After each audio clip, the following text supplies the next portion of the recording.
Bonjour, aujourd'hui nous allons apprendre à conjuguer l'impératif en italien. L'impératif qui sert à donner un ordre. Alors tout d'abord, il faut savoir qu'il n'y a que trois personnes pour cette conjugaison, tu, nous et vous. Ensuite, il n'y a pas de pronom. Alors en italien, ça ne va pas changer grand-chose puisque nous avons déjà vu qu'on ne disait pas les pronoms à part pour insister. Donc à l'écrit, il ne faudra pas oublier de mettre un point d'exclamation et à l'oral, il faudra bien donner le ton pour que l'on sache que l'on est en train de donner un ordre pour le différencier du présent de l'indicatif. Enfin, ce temps est assez simple puisqu'il part du présent de l'indicatif, donc il va avoir strictement les mêmes terminaisons à une exception près.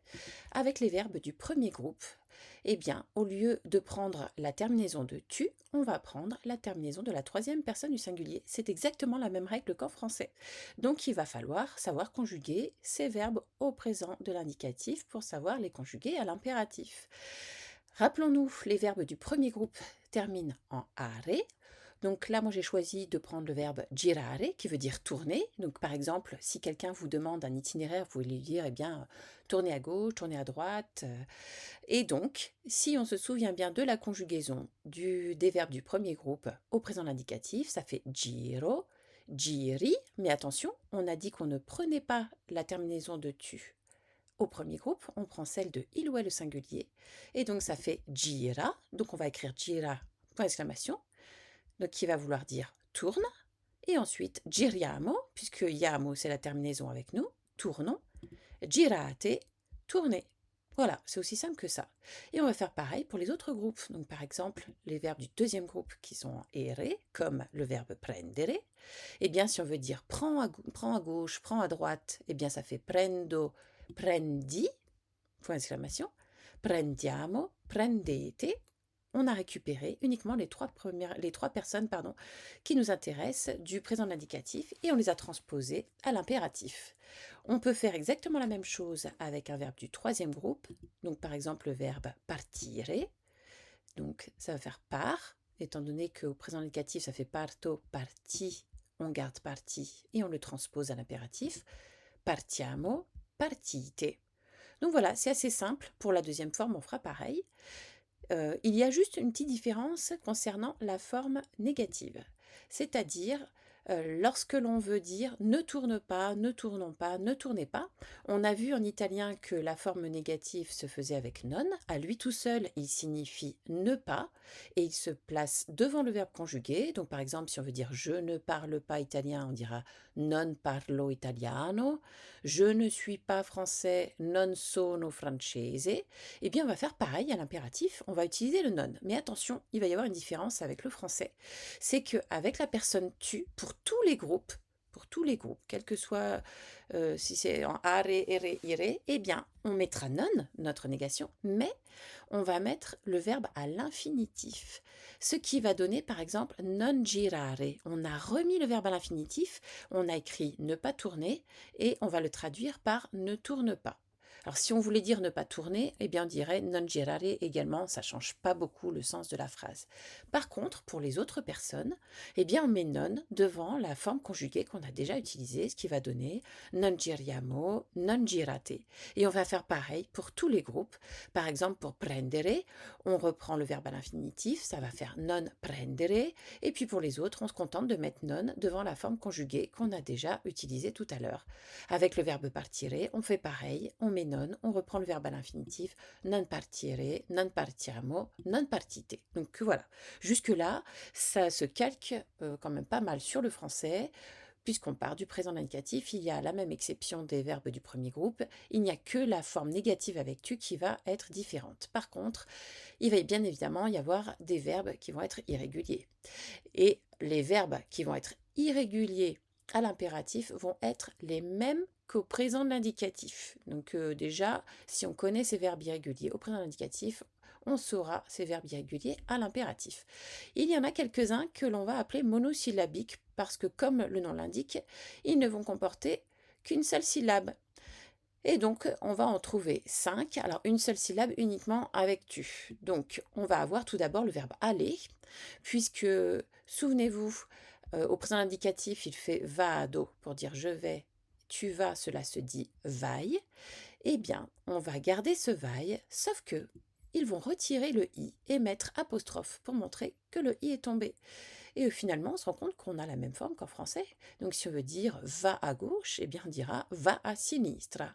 Et puis après, on garde les mêmes formes que nous avons vues au présent de l'indicatif, qui en plus sont des formes régulières. Donc andiamo, andate. Pour la forme négative, on fait exactement ce qu'on a fait jusqu'à maintenant, c'est-à-dire qu'on prend non, on remet le verbe à l'infinitif avec tu, ce qui donne non andare, et puis pour les autres, on se contente de mettre non devant les formes que nous avons déjà conjuguées. Donc finalement, ça va aller assez vite. Les autres verbes qui vont être dits monosyllabiques, eh bien on va avoir le verbe faire. Au lieu d'avoir faille, ça va faire fa.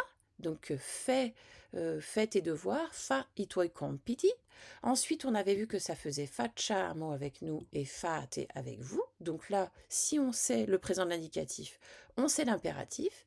Et puis pour les formes négatives, eh bien on fait comme à chaque fois. On met non, on reprend le verbe à l'infinitif avec tu. Pour les autres, on met non devant le verbe conjugué.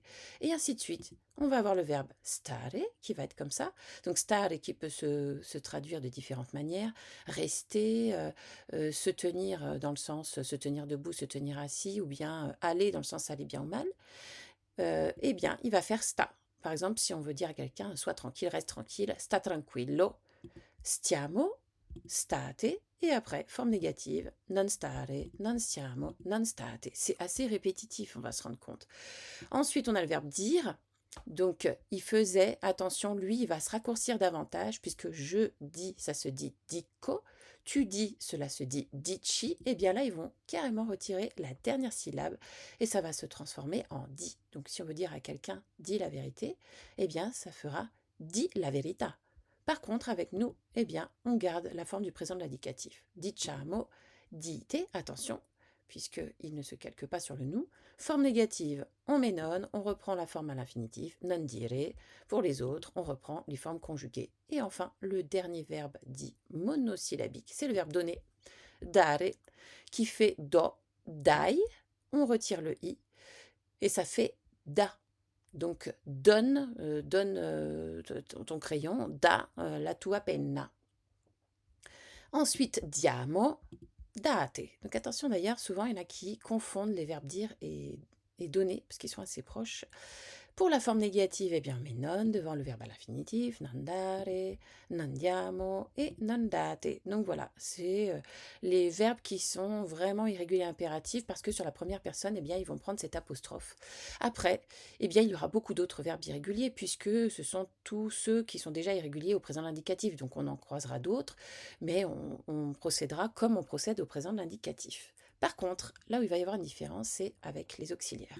Les auxiliaires, eux, en réalité, n'ont pas d'impératif. Même en français, il est impossible d'utiliser un impératif de être ou avoir. On va se rendre compte qu'en réalité, on utilise un subjonctif, puisqu'on va dire à quelqu'un, il faut que tu sois prudent, il faut que tu aies tes affaires. Et ce temps-là, en réalité, c'est pas un impératif, c'est un subjonctif. Alors le subjonctif, c'est encore un autre temps, mais qui finalement, il n'est pas si compliqué que ça, puisque, alors, le subjonctif, il va aussi partir du présent de l'indicatif, donc comme quoi le présent de l'indicatif est très important, mais on va partir de la personne nous. En italien, le nous au présent de l'indicatif et au subjonctif, il est identique. Nous, en français, c'est pas du tout le cas. Donc, par exemple, pour dire nous sommes, eh bien, ça va être la façon de dire qu'il faut que nous soyons. C'est le même en italien. Donc, ça veut quand même dire qu'il faut savoir conjuguer ces auxiliaires au présent de l'indicatif. Donc, ça nous fait une petite occasion de les réviser. Donc, essere, qui veut dire être. Rappelez-vous, au présent, ça fait sono, sei, è, siamo, siete, sono.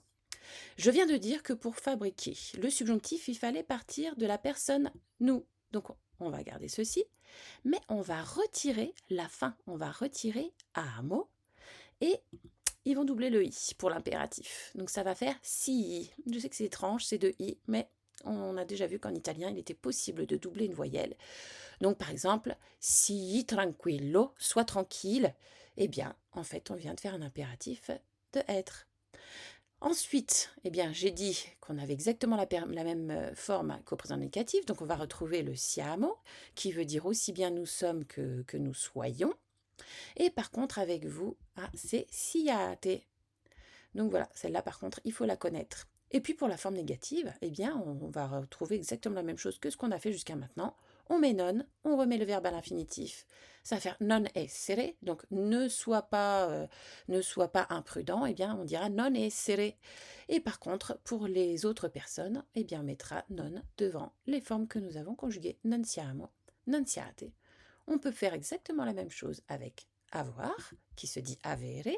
Donc on va aussi le réviser au présent de l'indicatif, ça ne fera pas de mal. Donc ho, hai, ha, abbiamo, avete, hanno. On va faire comme tout à l'heure, c'est-à-dire qu'on va garder la personne nous. Pour fabriquer la première personne, on va retirer amo. Et cette fois-ci, on ne va pas doubler le i, on va le laisser tel quel. Et ça va faire abbi. Est de la patience, abbi pazienza. Ensuite, abbiamo, puisqu'on a gardé exactement la même forme qu'avec le présent indicatif, et abbiate, ayez de la patience, abbiate pazienza. Et puis, si on veut faire la forme négative, bah là, je pense que vous avez compris, hein. On met non, on remet le verbe à l'infinitif, non avere, non abbiamo, non abbiate. Donc voilà, donc finalement, eh bien cet impératif, il n'est pas si compliqué que ça si on connaît bien son présent d'indicatif. Allez, courage à vous!